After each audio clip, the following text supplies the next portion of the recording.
anything I can do for you two? I'm afraid that Wangsheng Funeral Parlor isn't in the best state to receive guests. We've come to see Zhongli. Could you please tell him we're here? Unfortunately, Zhongli isn't here at the moment. It seems he went to Northland Bank. Doesn't the Northland Bank belong to the Fatui? Last time we saw Zhongli was before we went to the Golden House. Do you think he doesn't know about the attack on Liyue? Visiting the Fatui at a time like this could only mean more trouble. We had better go and make sure that everything is okay.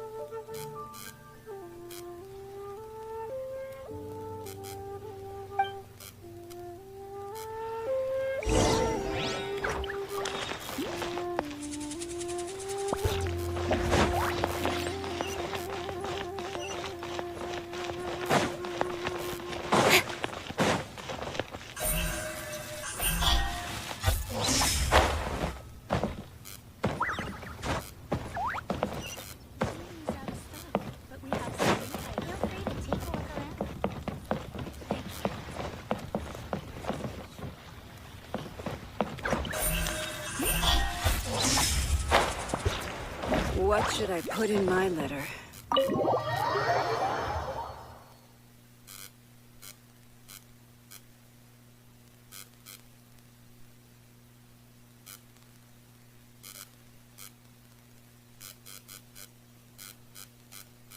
You call this cooperation between Harbingers? Cooperation involves communication, you know. Don't take it to heart, child. Besides, aren't you happy that you got to skip the formalities and bring chaos to the land? I'm sure you must have enjoyed that. Oh, it seems that some of your friends have arrived. Hey, it's Zhongli and Child. And you're also one of the Harbingers?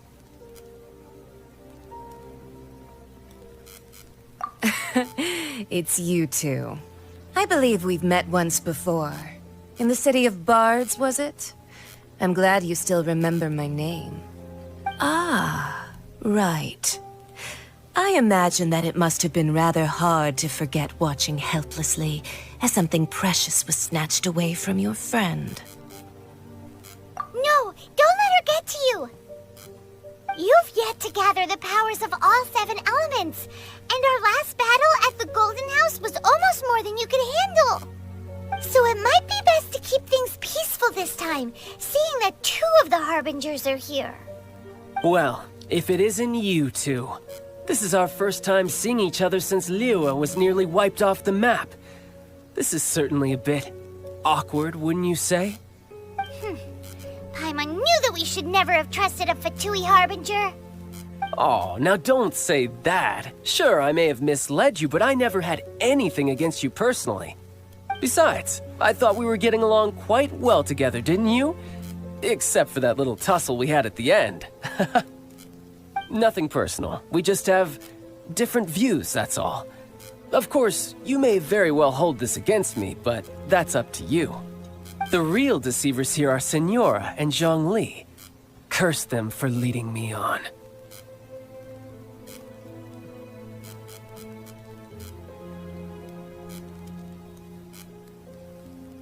So actually, I think... Stop wasting time, child. There'll be plenty of time to chat once I'm through here. You remember the agreement, Morax. Now, if you would be so kind. The Gnosis, please. What in the world are you talking about? The contract is fulfilled. That which thou seeketh is now bestowed unto thee. For my promise is solid as stone.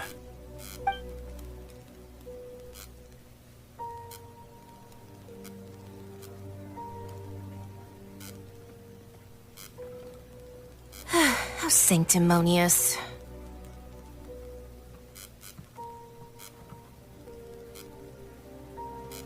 What? So you're the Lord of Chiao? No, wait. That's an exciting twist and all, but why give the Gnosis to the Fatui? I do not give it for free. I give it as agreed upon in the contract, for it is a matter solely between the Tsaritsa and I. Yeah, you don't think you went a little bit too far with that whole fake death thing?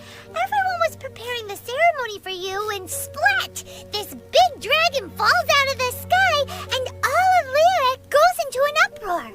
Talk about a disaster.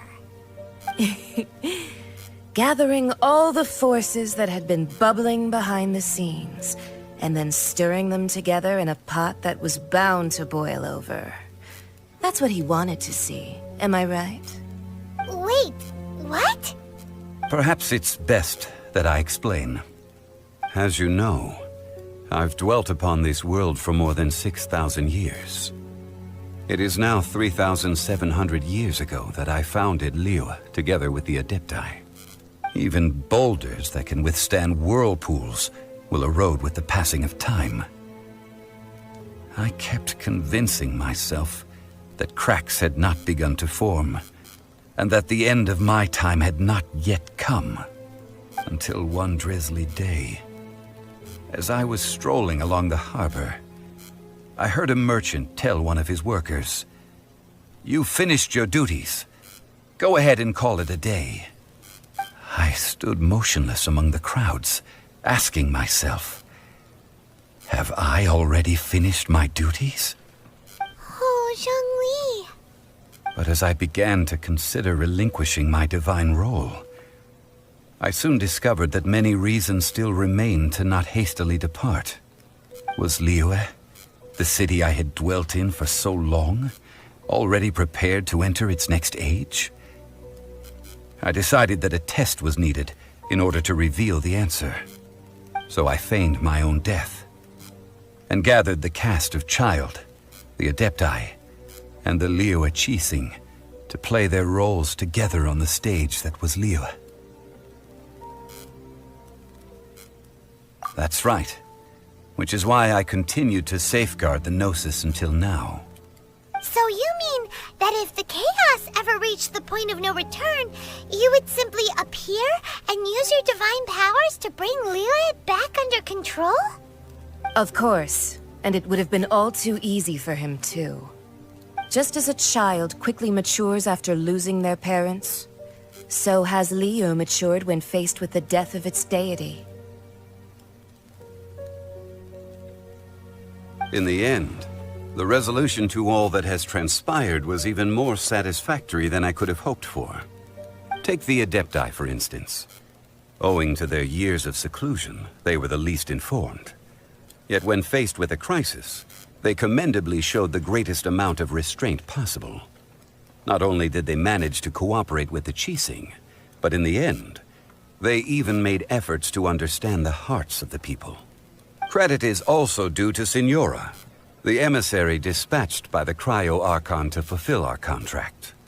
At my request, she kept everything she knew in strict confidence.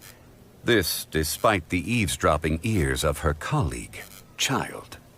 This meant I could remain as Zhongli, even having the chance to fulfill the age-old traditions of Liyue in this mortal form. Thank you for joining me on this journey, traveler.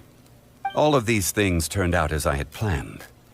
There is only one thing that I had not anticipated, and that was the conduct of the Liyue Qixing. I had expected them to do no more than the Adepti, to come to the defense of Liyue. But when all was said and done, they seized the opportunity to supplant Liyue's divine protectors, and used the subsequent power vacuum left by my death to quickly gain complete control of Liyue. Huh? That doesn't sound good at all. On the contrary, I think it is excellent. I had always feared that it was too soon for them to take over from me. And it was also that which I longed for the most. As such, this is the best parting gift anyone could have given this god of old. Hey, what about me? Doesn't anyone feel the least bit of remorse for deceiving me? You've practically kept me in the dark. I think that thanks would be more appropriate. You certainly played no small part in all of this. wreaking havoc and turning the city upside down. The Lord of Geo ought to thank you for your performance, if anything. If you hadn't created the pressure of a battle between mortals, adepti, and a god, the lump of coal resting in the hands of the Geo Archon, Liyue, would never have been able to become a dazzling diamond of a city. Huh? Just whose side are you on, mocking me like that? Are you itching for a fight? Hey, haven't you learned the Liyue saying, don't always call it as you see it? Well then, with the Gnosis in my possession, I have no use for such idle chatter. We should return to Zapoljarny Palace and seek an audience with Her Majesty, the Tsaritsa. Come, child. Fine. I'll meet you there later. I'm not sharing a boat with the likes of you. Do as you wish.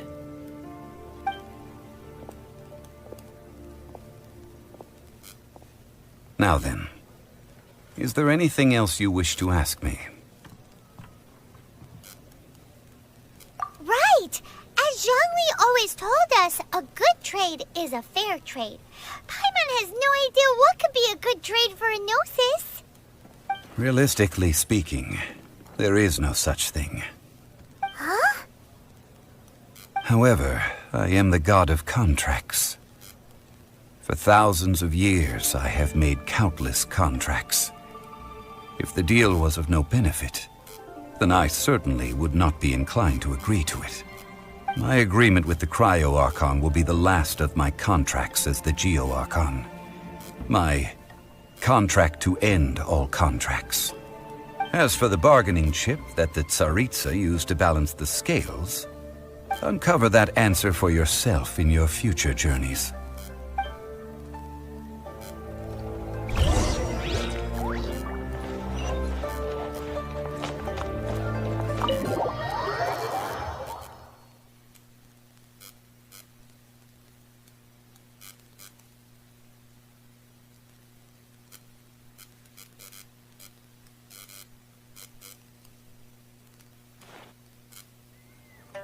Today's the day of the rite of parting.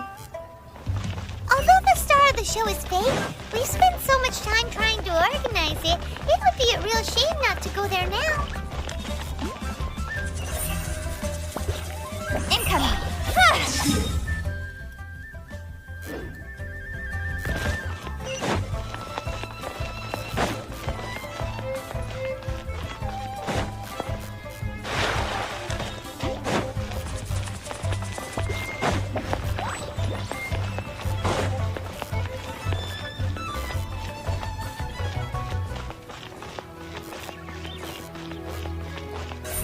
Speed of light.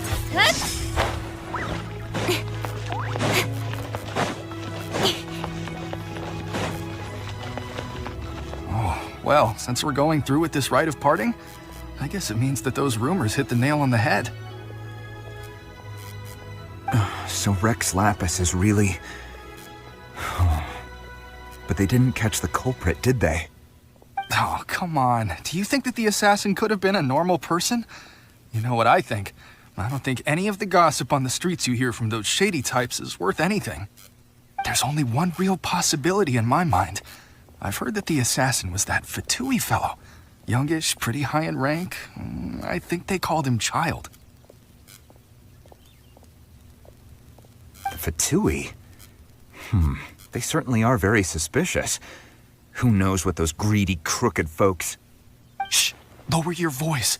If the Fatui catch you in their sights, Rex Lapis won't be around to protect you this time.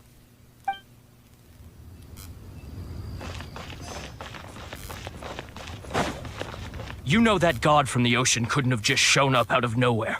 I mean, it's been 2,000 years since Rex Lapis subdued it. Yes, and to think that this happened right on the heels of the incident with Rex Lapis, too.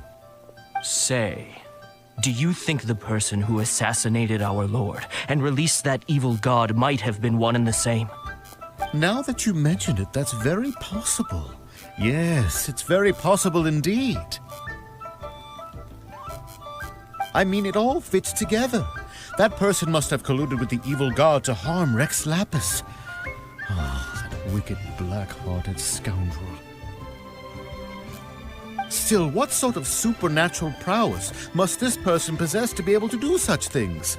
I have never heard of such a person in all my years. Ah, forget it. Guessing's no use to us. Look, the Millelith over there looks like he's about to make an announcement. Let's hear what the Ministry of Civil Affairs has to say first.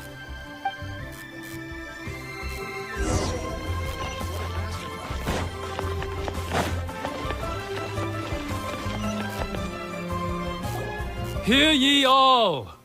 The Qixing's words. Though a dragon soars ageless as the mountains, it too must return to dust.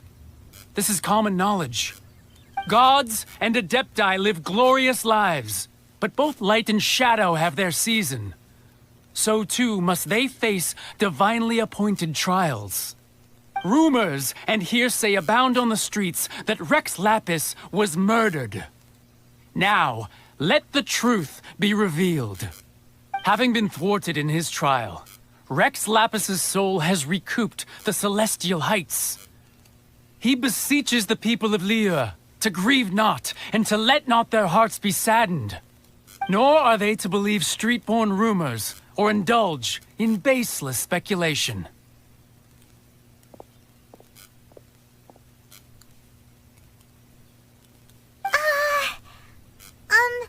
Paimon needs a translation on what the Qixing's announcement said. So that's how they're spinning it. Something feels off. Why would they suddenly give up looking for the murderer? Not to mention how this excuse sounds like something they just made up on the spot. Could the Qixing already have known that Rex Lapis wasn't dead? But Zhongli said that neither they nor the Adepti knew anything. Did Zhongli tell them in secret after his gnosis changed hands? Exactly, right? Ooh, seems like the rite of parting has been going on for a while now. Let's go have a look.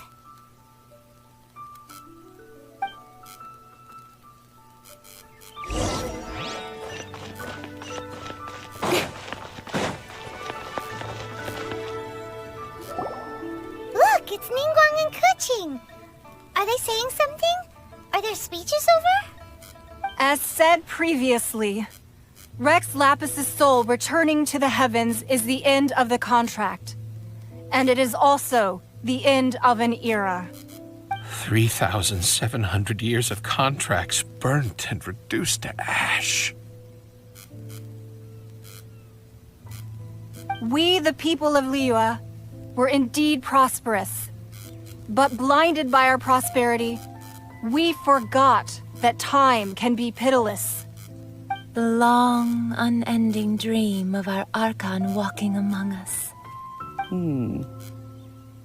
Now that we have awoken from our dream, we must learn to say farewell. Will you stand with us as we re-establish our contracts? As we build a new age of prosperity? So concludes the words of Her Eminence the Tianquan. Does Her Eminence the Yuheng have anything to add?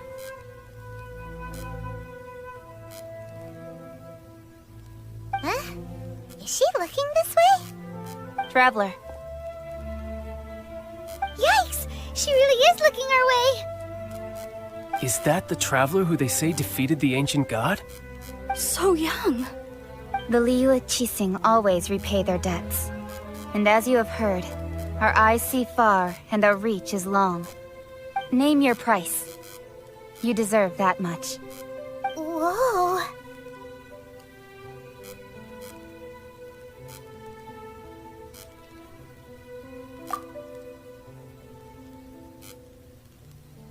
Well, could you help me put up some missing person posters?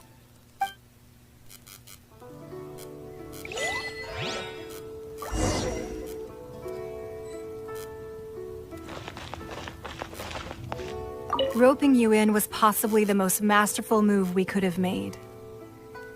I believe that future generations will say so too when our deeds come up for their review.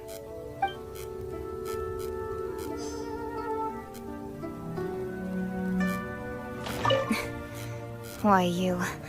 Were you just trying to look cool earlier, or are you really that selfless? If you were looking for someone, you could have just told me that in private.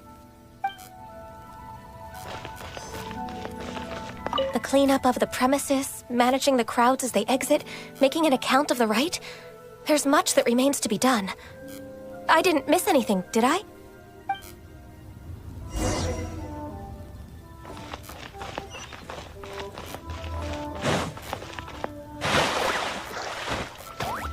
Don't blink!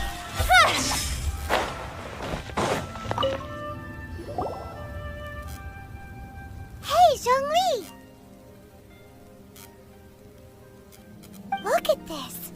Everyone in Liyue is caught up in their emotions, thinking that they'll never see Rex Lapis again.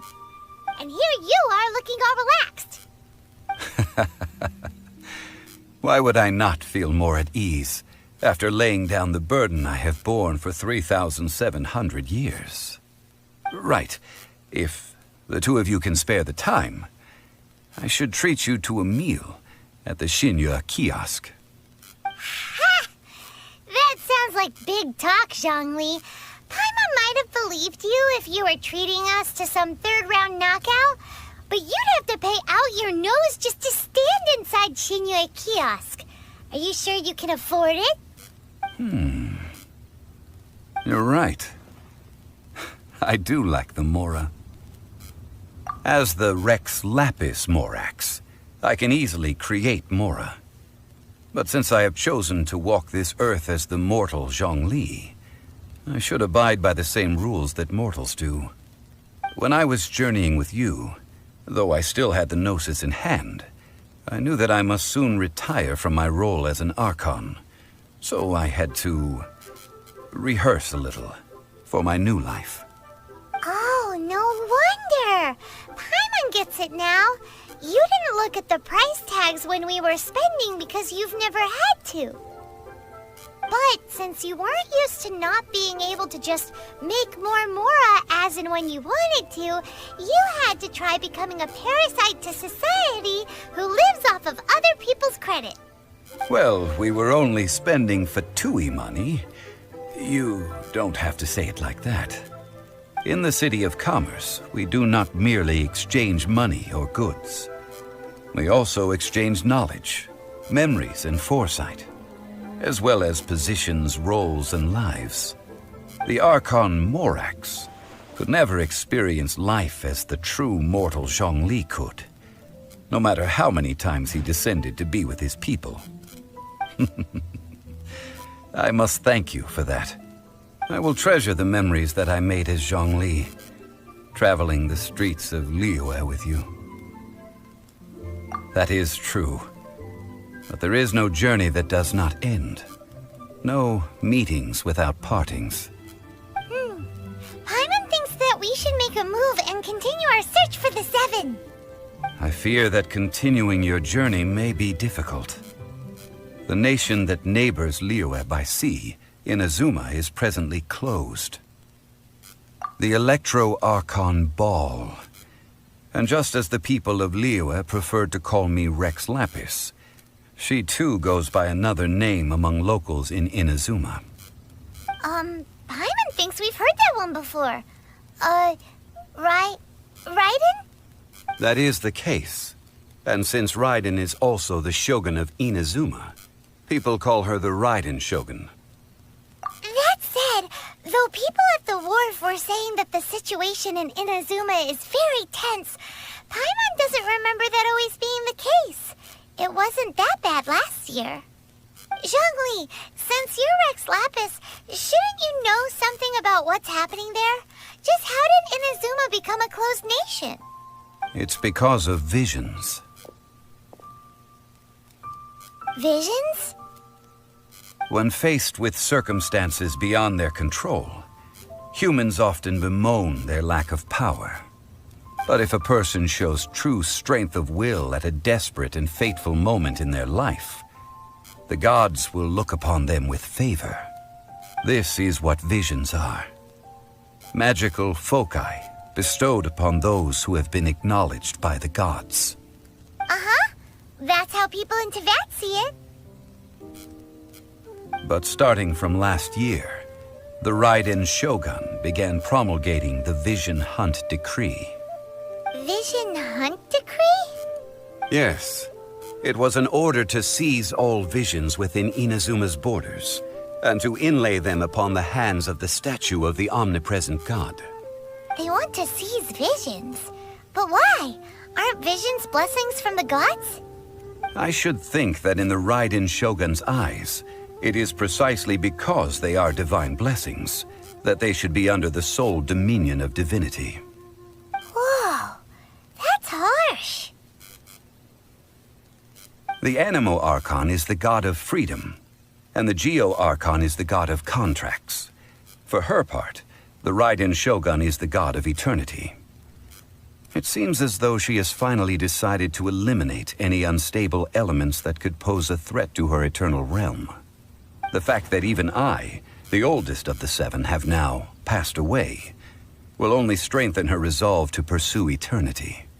Knowing her, she must have again quoted that adage she is most fond of when proclaiming that decree to her people.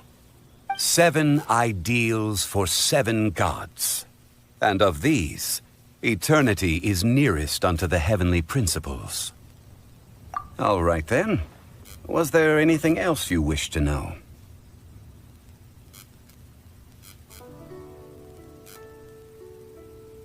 Yeah, about that. Before the Qixing made their announcement, we listened to a lot of people talking on the way. Most of them put the blame for everything on Childe. These are indeed false accusations. But it remains undeniably true that Childe did send people to the Jade Chamber to prevent the Adepti and the Qixing from defeating the ancient god. I've heard that Ningguang is busy milking that for all it's worth on the foreign relations front at the moment, browbeating the envoys of the Fatui. Ha! Those poor Snezhnayan diplomats. If it were not for Childe's exalted position as a harbinger, I'm certain that they would have shifted all the blame to him and called for his dismissal by now. All right then. Was there anything else you wish to know?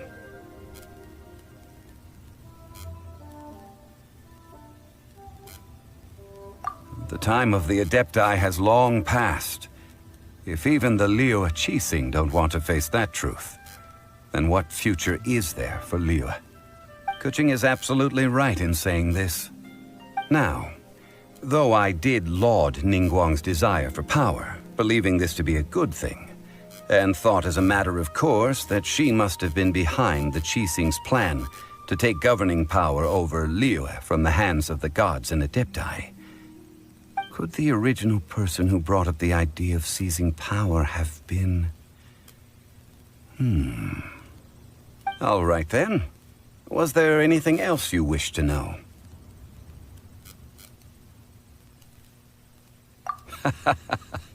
Ah, that was a good one. Failing a divine trial.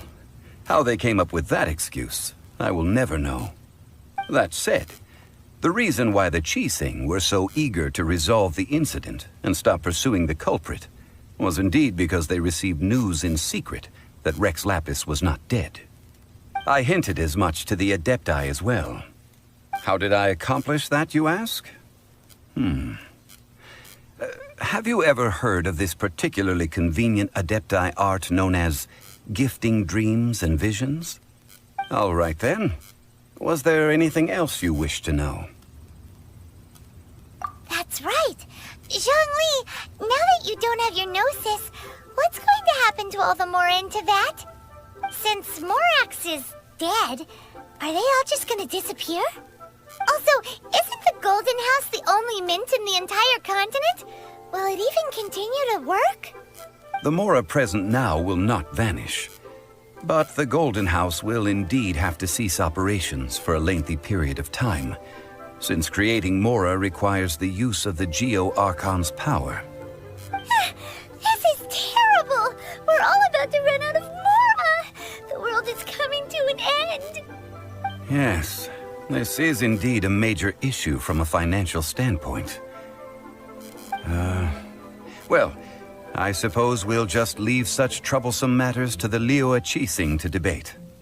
Then, did you at least set some private funds aside for yourself? Oh, a private fund. This does seem like a good, logical, common-sense idea. It's a shame. What's a shame?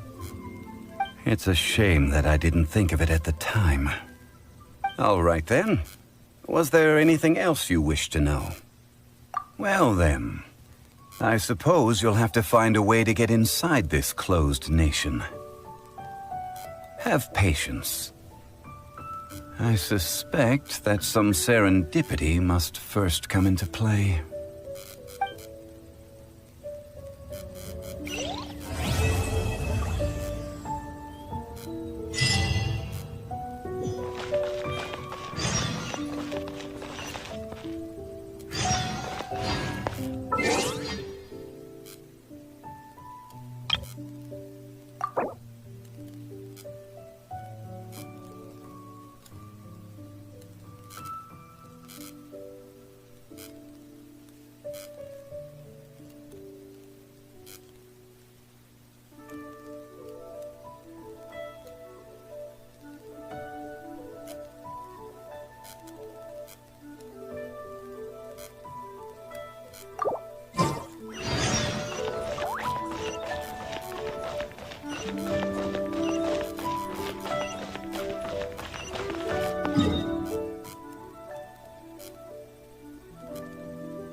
Traveler, please, over here. It has been a while since you joined the Adventurers Guild. Are your adventures going smoothly?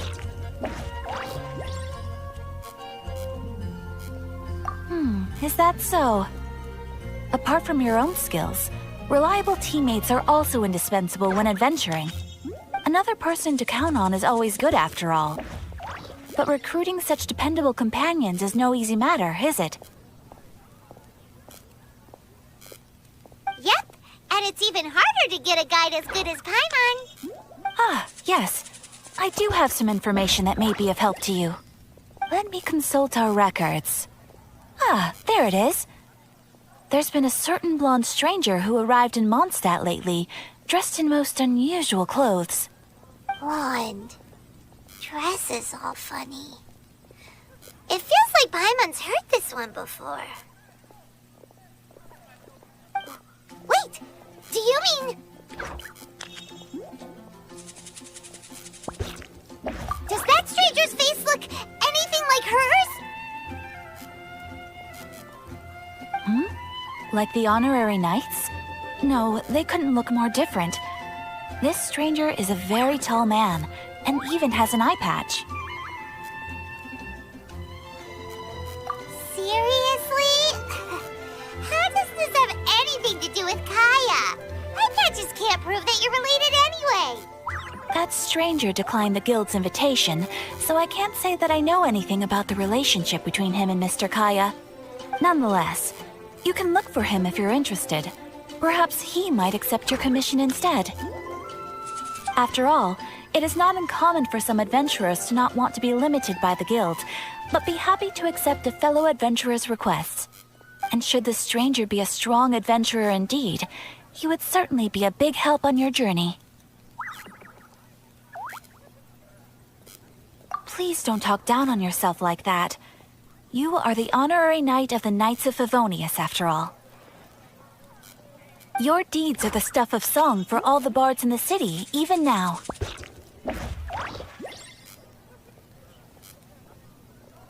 Well, as to further news about him, you may want to ask Mr. Lawrence. He stands guard at the city gate, so he may know something about that stranger. I wish you every success, adventurer.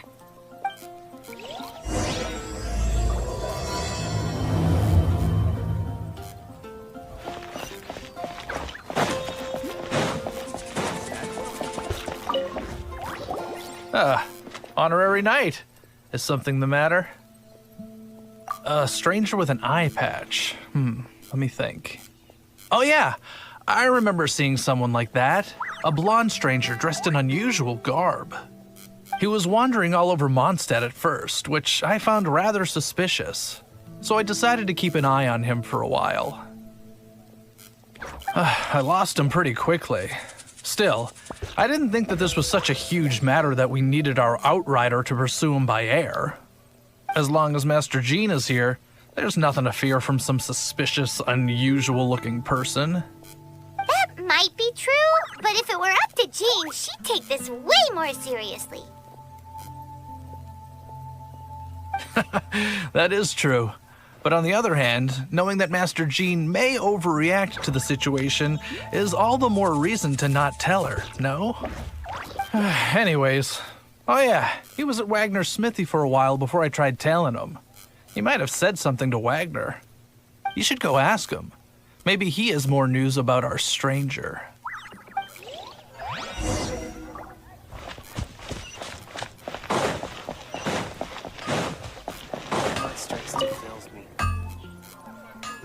What? You need something?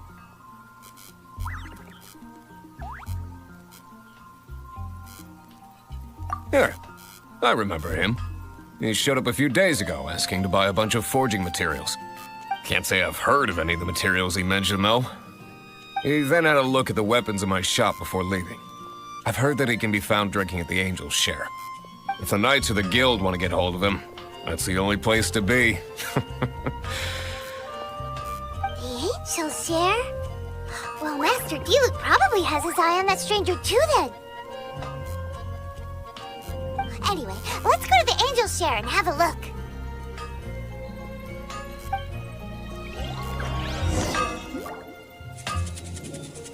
Hard work is all there is to the craft.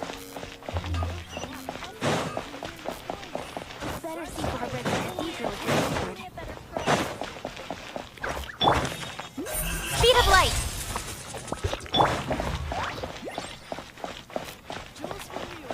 Take a look.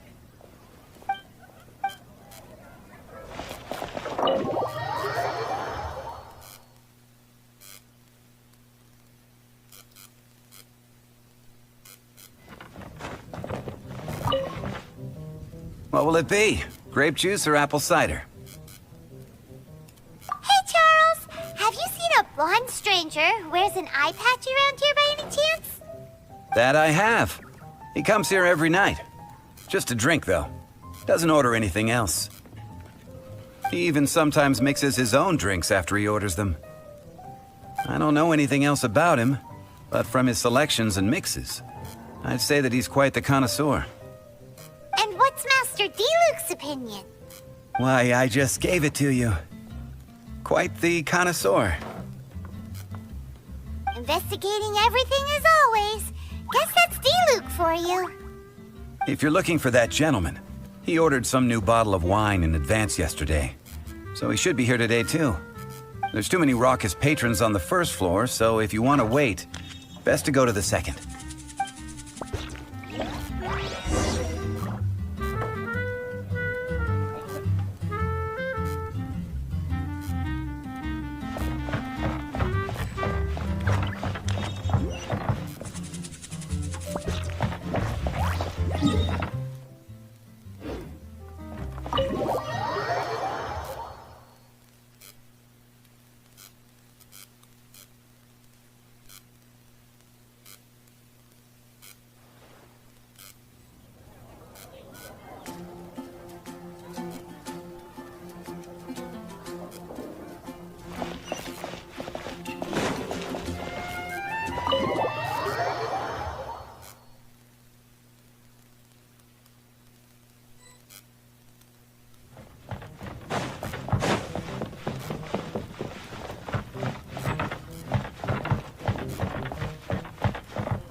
Ah, welcome, sir.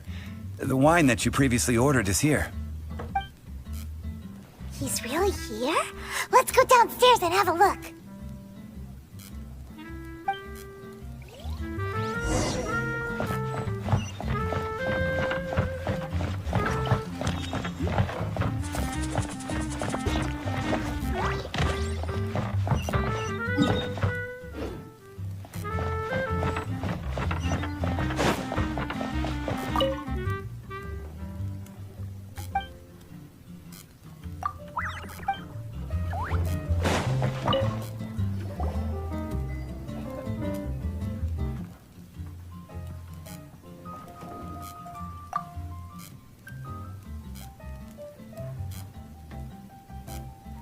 Wow, he's got no intention of paying us any mind, huh? A traveler, you say? Why are you traveling?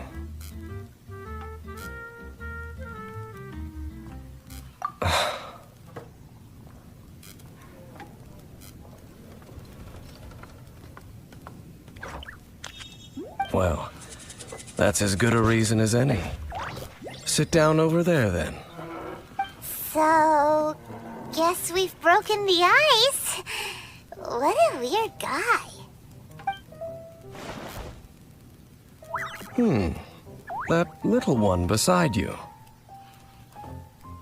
Uh-huh, we're the best of friends. It's indeed a good thing to have someone accompany you on your travels. My name's Dainsleif. I suppose you have some business with me?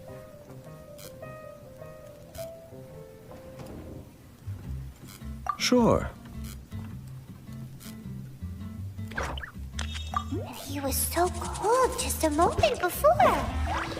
Hyman's got a bad feeling about this. But I will require advance payment.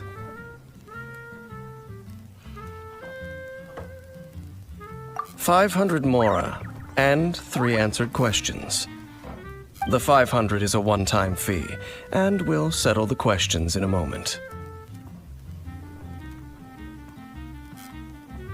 That's it. Well, now Paimon's got a really bad feeling. That kind of compensation can't be right. Ah, thank you.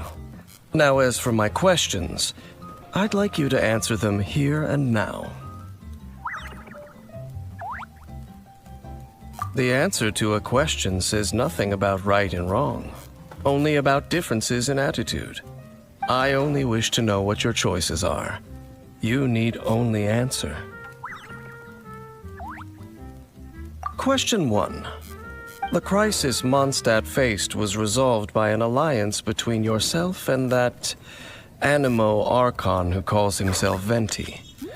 Who, in your view, was the key to ending that crisis?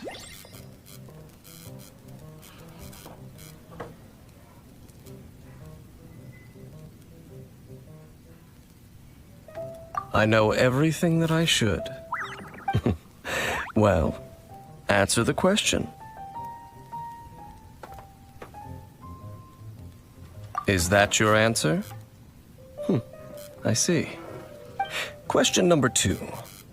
Rex Lapis, who has defended Liyue Harbor for millennia on end, used his gnosis to lay down a contract to end all contracts, of which the stipulations are still unknown. Who do you think will defend Liyue Harbor in the future, now that they've lost their deity?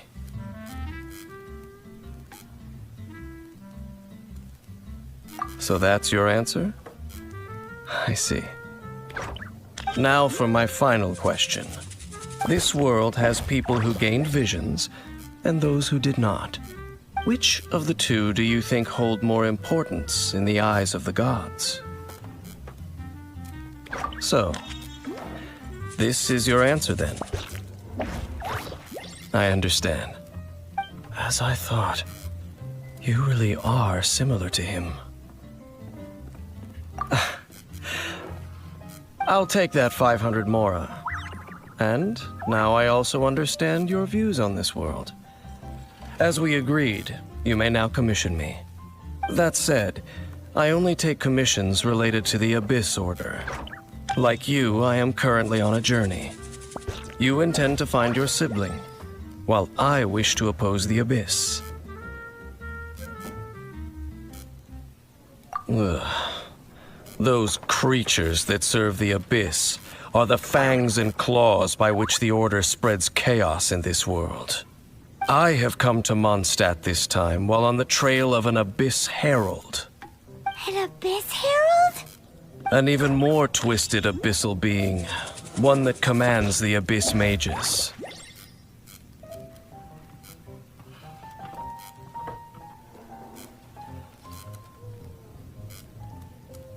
Oh, that's right! We've just been fighting against the Fatui and Liyue, who are human too! We haven't encountered the non-human Abyss Order at all! There's some reason behind that, I'm afraid. It's possible that they may have been under orders to avoid your path. Oh, that does sound pretty dangerous. Maybe they're looking for a better time to ambush us or something.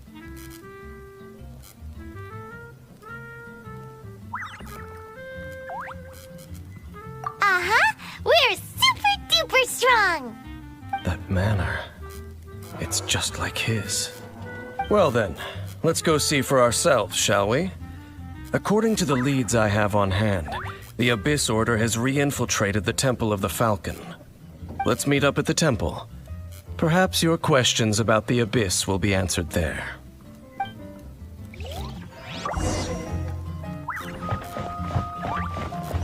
Hey!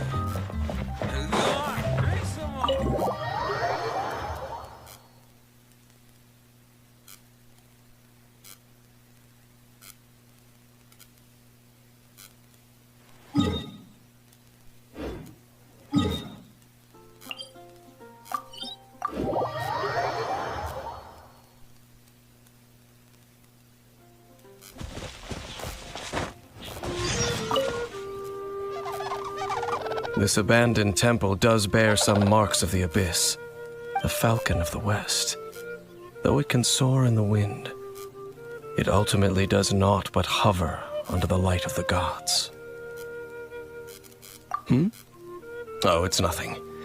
Let's head inside.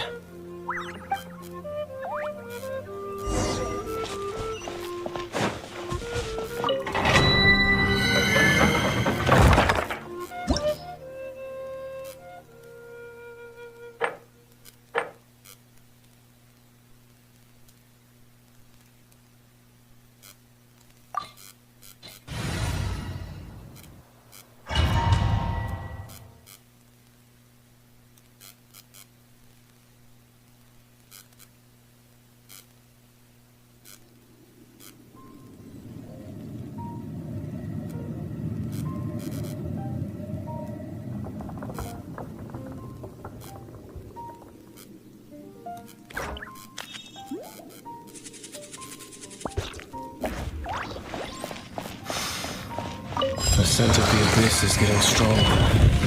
It's not far now.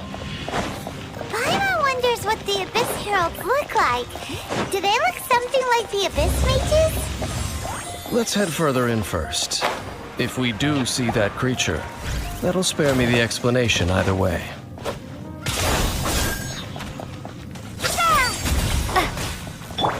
Incoming! Nowhere to hide. Attack! That's the way. Hey there! Hey there! Scatter! Don't blink! Watch out! Let the show begin.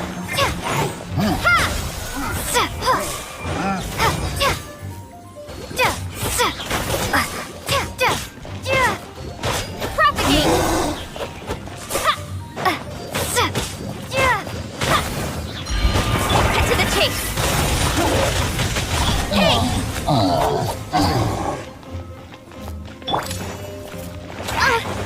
Coming at ya! What's your... Hey there! Proper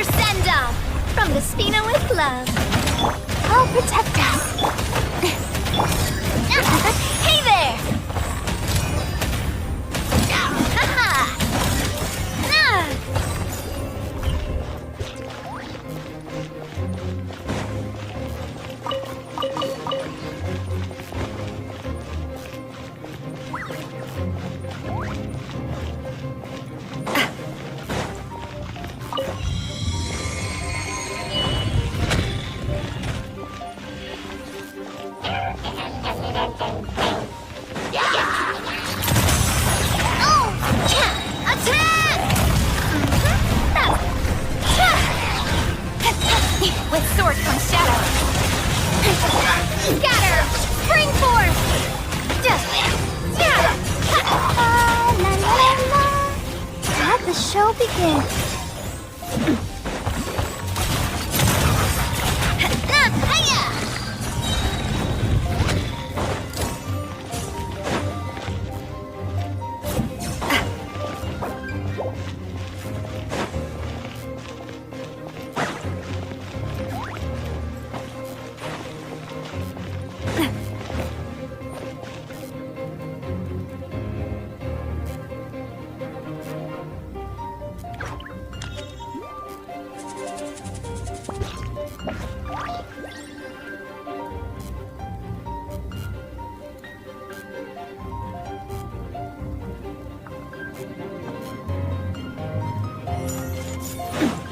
Feeling lucky?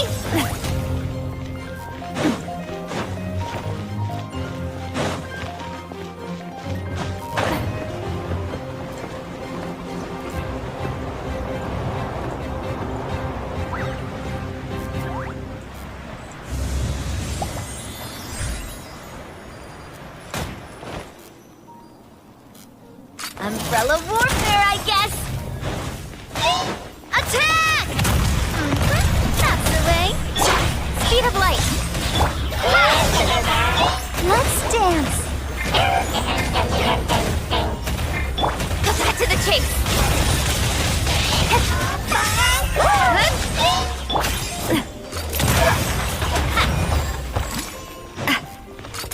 Hey there!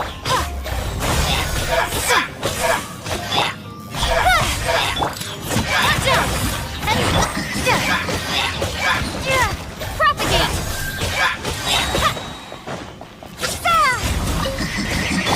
Don't blink! Hey! Nowhere to hide!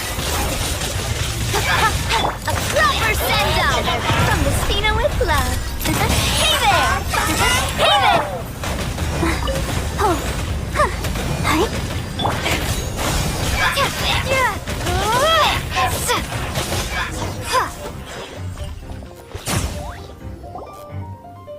Just a few Abyss mages?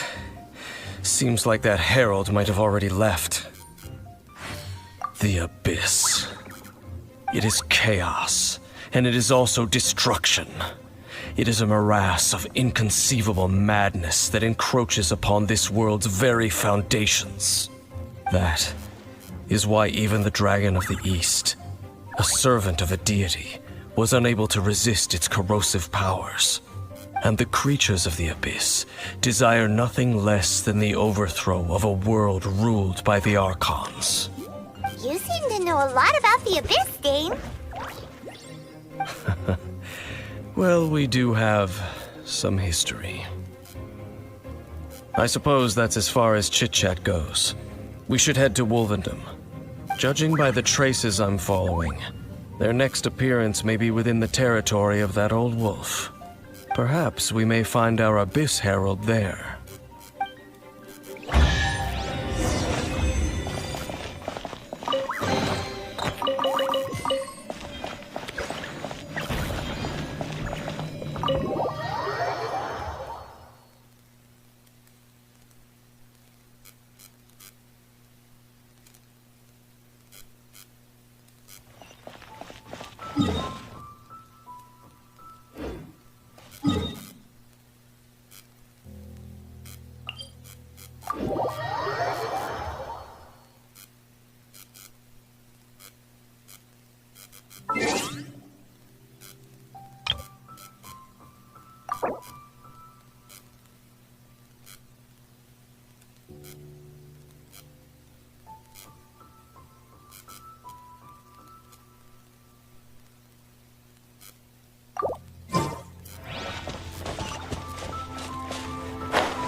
Speed of light.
Dragon's waiting for us up ahead?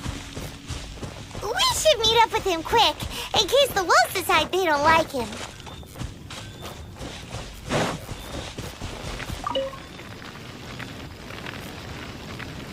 Lord of Wolvendom, great Wolf King of the North, sharp of fang and keen of claw, and yet dwelling here only.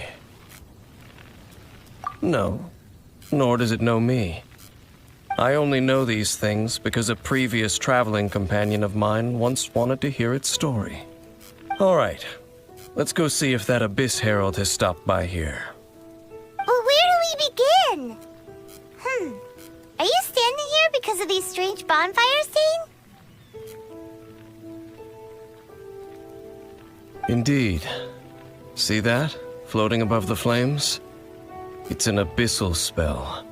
Knowing what I do of the Order's habits, they've probably left similar marks behind elsewhere. Let's have a look.